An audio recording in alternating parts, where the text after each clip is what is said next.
দেখাইছিস আমার তার মানে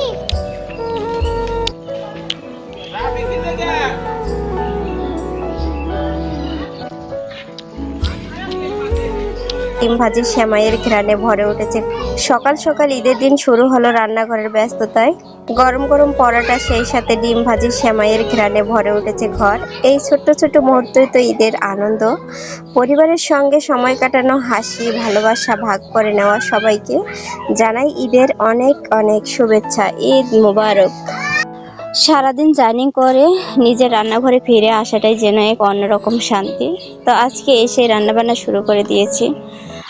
তো আমাকে এরকম সব সময় এসে রান্না করতে হয়, কারণ সবাই আমার হাতের রান্না অনেক পছন্দ করে। একদিন দুদিন পরেই গরুর মাংস যেহেতু খাবোই, তো এখন আর গরুর মাংস খাবো না, এই জন্য মুরগি নিয়ে আসছে আর সবজি, সেটাই রান্না করতেছি।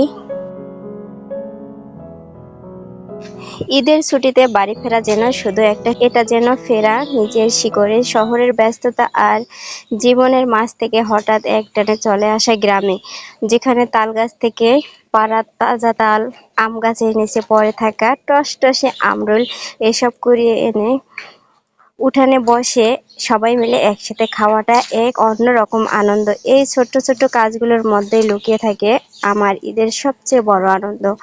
ভোরের হালকা বাতাসে মাটির গন্ধ, দাদার সুরেলা আজানের শব্দ, আর মায়ের হাতে রান্না করা পাটালির ক্ষীর, এইসব মিলেই তো ঈদের এই ফিরে আসা এই মুহূর্তগুলো, সবাইকে নিয়ে হাসি মুখে একসাথে সময় কাটানো, এটাই তো হলো আসল ঈদের উপহার। বাড়িতে এসে দেখি গাছে আমরুল পেকে একদম লাল টসটসে হয়ে আছে। ভাবিকে সাথে করে নিয়ে চললাম আমরুল গাছের নিচে, কারণ আমি গাছে উঠতে পারি না, ভাবি পারে, তাই ভাবিকে নিয়ে যাচ্ছি। উনি আমাকে এখন আমরুল পেড়ে দেবে, কারণ উনি সব সময় গাছে ওঠে, সব গাছে উঠতে পারে, আর সব কিছুই মানে গ্রামে থাকলে তো বোঝেনি, সব কিছুই করতে পারে। তো মোটামুটি উনি আমাকে গাছে উঠে অনেকগুলো আমরুল পেড়ে দিছে। সেই আমরুলগুলো একদম মানে বাড়িতে তেমন মানুষ নেই খাওয়ার আমরুল টামরুল, আর এই জন্যে পেকে একদম লাল টসটসে হয়ে আছে। তো এগুলো আমরা এখন পেরে সবাই মিলে একসাথে খাবো, এটা খাওয়ার অন্যরকম আনন্দ। আর আমি যেহেতু এগুলো সেভাবে পাই না, বা শহরে থাকলে দেখা যায় এগুলো কিনে খেতে হয়, গাছ থেকে পেরে খাওয়ার কিন্তু একটা মজাই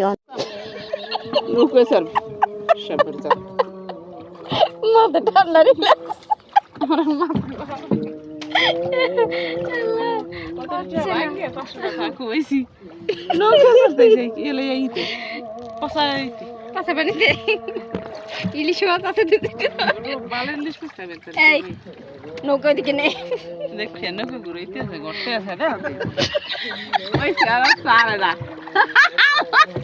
আল্লাহ খামার আরেক বাঁধিয়ে নৌকা বুড়ো বুড়ো চাইবে